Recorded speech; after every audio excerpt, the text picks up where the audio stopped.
What's up, YouTube? Ian Sandusky back here again for Let's Machine. Today we're going to be talking about the 80-20 rule and how it pertains to you as a machining business.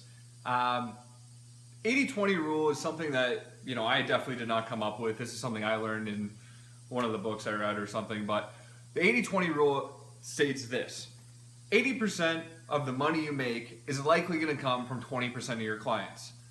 That also means that 80% of your problems are going to come from 20% of your clients or customers. One thing I've learned definitely in machining is that those 20%, the 20% where I make my money and the 20% where I have issues and problems and problems getting paid and problems with changing expectations or whatever it may be, those two are almost never the same 20%.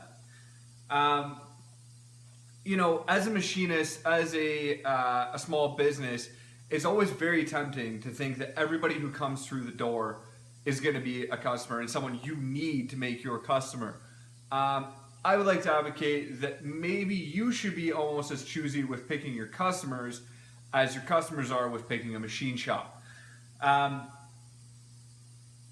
Case in point is this: I just finished a book by Tim Ferriss called Tools of Titans, and one of the things he talks about in that is called, I forget what he calls it, but it's an allegory speaking about how a lion in the field, in the savannah, can survive theoretically by eating field mice.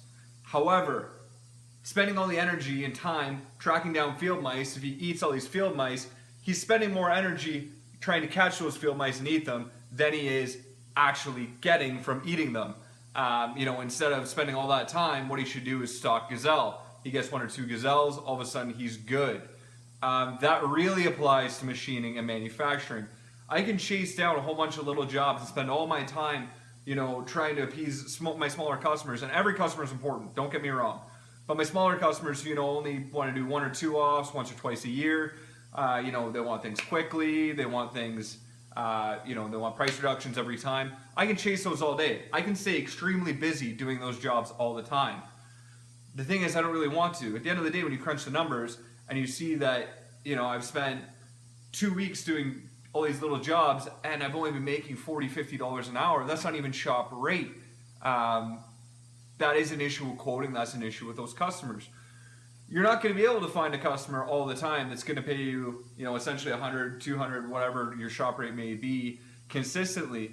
But the energy that goes into getting that customer will pay off in dividends way down the line and for way longer than chasing down all these little jobs. So essentially what I'm trying to say is, use your brain when people come through the door. Use your, think about it. Don't just automatically jump in. I know as machinists, especially with the way the economy is coming back, it's very, very tempting to jump on every opportunity to make money we have. I advise, take your time with it. Make sure a job is actually for you and suited to your shop. Every shop has their strengths and weaknesses, right? My shop does not excel in doing prototyping. We've never been good at it. We've never been able to turn a profit at it consistently. We've never been able to find customers around here that have those kind of needs. Therefore, we try to stay away from prototyping, especially rapid prototyping.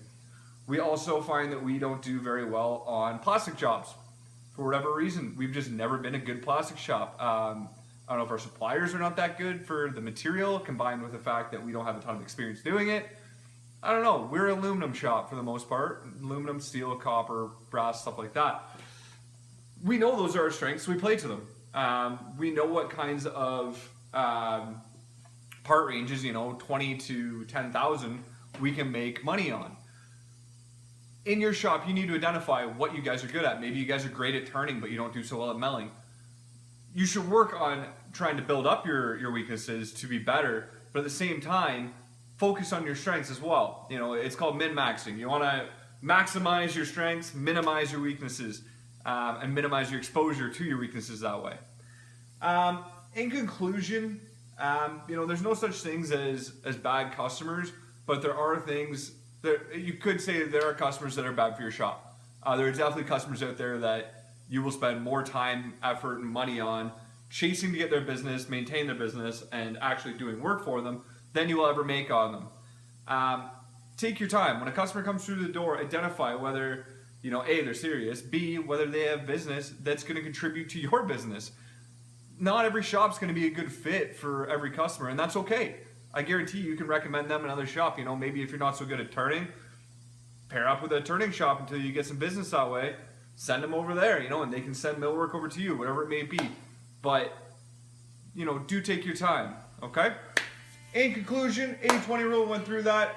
Finding business for your shop, went through that. Yeah, that's about it. Thanks for tuning in, guys. This has been Shop Talk on Less Machine. If you like this video, make sure you like and subscribe below. Thanks for hanging out with me. You take care.